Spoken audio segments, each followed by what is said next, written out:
Quem são os 144 mil mencionados no Apocalipse? Essa questão tem despertado a curiosidade tanto de pessoas comuns quanto de teólogos. João, o Revelador, apresenta esse grupo nos capítulos 7 e 14 do Apocalipse. No 7º capítulo, ele observa o momento em que os 144 mil são selados e, posteriormente, no capítulo 14, vislumbra-os no Monte de Sião. Como devotos seguidores de Cristo, eles exibem características específicas que os diferenciam daqueles que têm o sinal da besta. Próximo à consumação de todas as coisas, os seres humanos estarão divididos em 2 amplos grupos, cada qual marcado por um sinal distintivo. A decisão sobre qual desses grupos pertencer torna-se uma questão vital, com repercussões de vida ou morte, que precisa ser resolvida aqui e agora.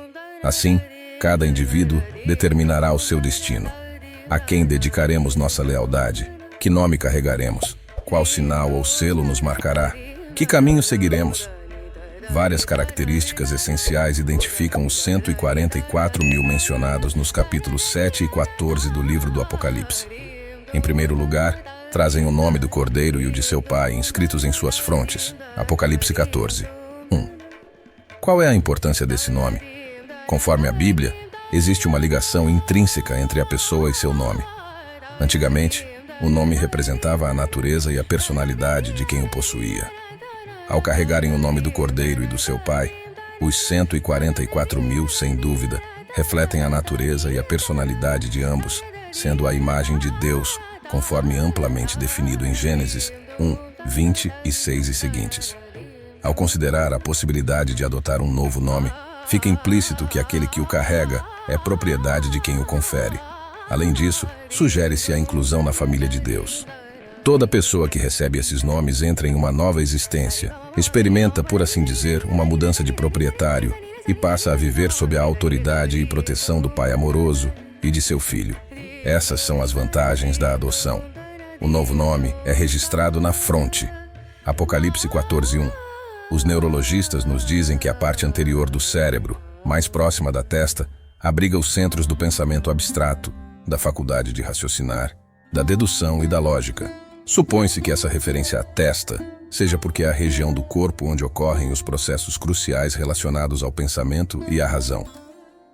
Se esta concepção estiver correta, é razoável considerar que aqueles que carregam este nome têm a verdade tão profundamente enraizada em seus pensamentos, assim como a essência da natureza do Cordeiro e de seu Pai, que nenhum conceito, desafio ou perseguição, nada sob o céu, poderia separá-los de sua fé e devoção àquele que os resgatou com seu próprio sangue. Permaneceriam inabaláveis durante a angústia de Jacó, sairiam ilesos do grande dia da ira de Deus e estariam sob a proteção daquele que é o Alfa e o Ômega. Outra das características dos 144 mil é o fato de serem resgatados. Apocalipse 14:3. A palavra traduzida como resgatados em português, do grego agorazo, poderia ser entendida como adquiridos ou comprados. Essas palavras foram escolhidas porque, na realidade, o Cordeiro pagou com seu próprio sangue o preço do resgate do pecado e da escravidão. No entanto, junto com a ideia de aquisição, também surge o pensamento de separação do mundo. Por um lado, a aquisição dos resgatados é um ato de Deus, realizado por meio de Jesus Cristo, no qual o homem não tem parte alguma, nem mérito a invocar. Por outro lado, é um ato de separação dentre os da terra e dentre os homens. Em contraste com a multidão assinalada com o nome ou o número da besta, Apocalipse 13:17, os 144 mil recebem o selo de Deus na fronte. A pergunta que surge ao se chegar a este ponto é se cada pessoa que se inteira destes assuntos pode afirmar que foi adquirida por Deus mediante o sangue do Cordeiro. Cremos que o mero conhecimento não basta. Somente os que cumprem as provisões de Deus, que conduzem à salvação e ao seu reino, isto é, o remanescente, poderão gozar a salvação. Este remanescente participará da glória eterna por ocasião da consumação de todas as coisas.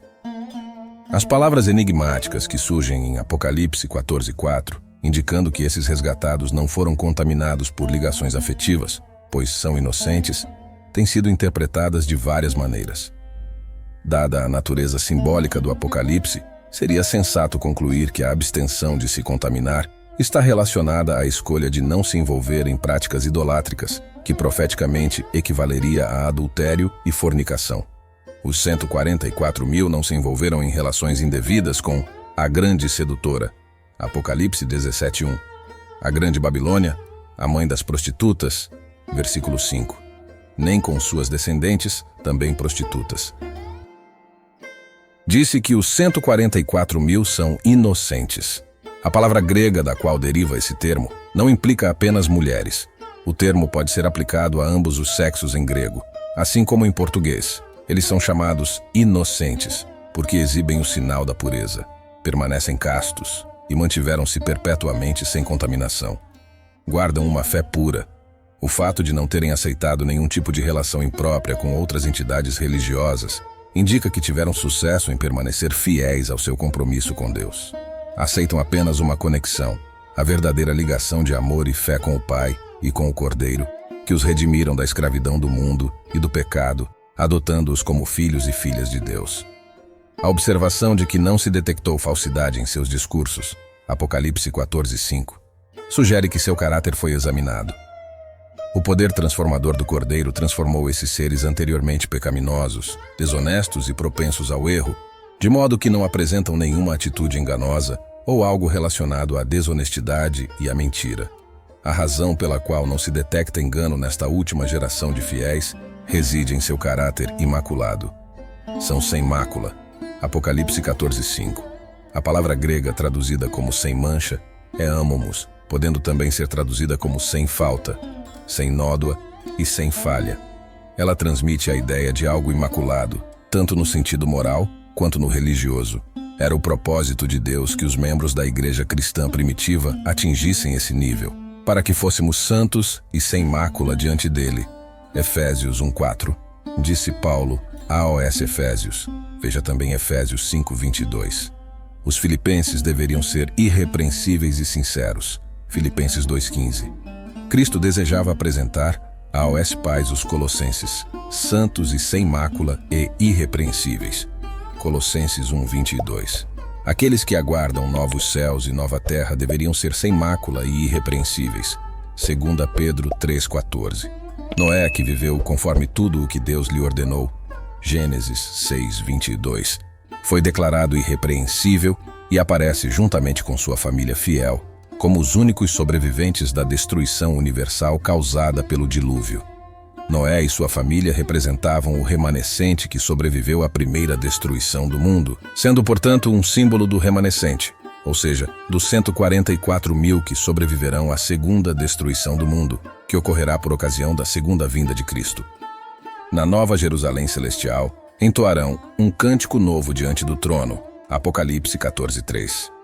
Este cântico novo, exclusivo deles, surge da experiência singular de pertencerem ao último grupo fiel que atravessará a terrível tribulação, marcando o tempo de angústia de Jacó, testemunhando o retorno do seu amado e aguardado Senhor. Quem são os 144 mil mencionados no Apocalipse? A resposta está em Apocalipse 7:14. Os 144 mil são indivíduos que formam o último remanescente fiel. São identificados por terem o nome do Cordeiro e de seu Pai inscrito na fronte, Apocalipse 14:1, por terem sido resgatados dentre os habitantes da terra, por permanecerem incontaminados de relações ilícitas com outras organizações religiosas, por possuírem o sinal de pureza, tanto moral quanto religiosa, e por seguirem o Cordeiro por onde quer que ele vá. A pergunta quem são diz respeito a todos nós. Conhecer os sinais de identificação não é suficiente. Mais crucial é saber se exibimos ou não esses sinais. Vivemos em íntima comunhão com nosso Senhor, de modo que nossa condição moral e religiosa reflita o Deus Altíssimo? Se não for assim, a mensagem dos 144 mil nos convida a buscar essa consagração para experimentarmos o início da vida eterna, passarmos da morte para a vida e nos contarmos entre os 144 mil. Se inscreva no canal. Até o próximo vídeo e que Deus te abençoe.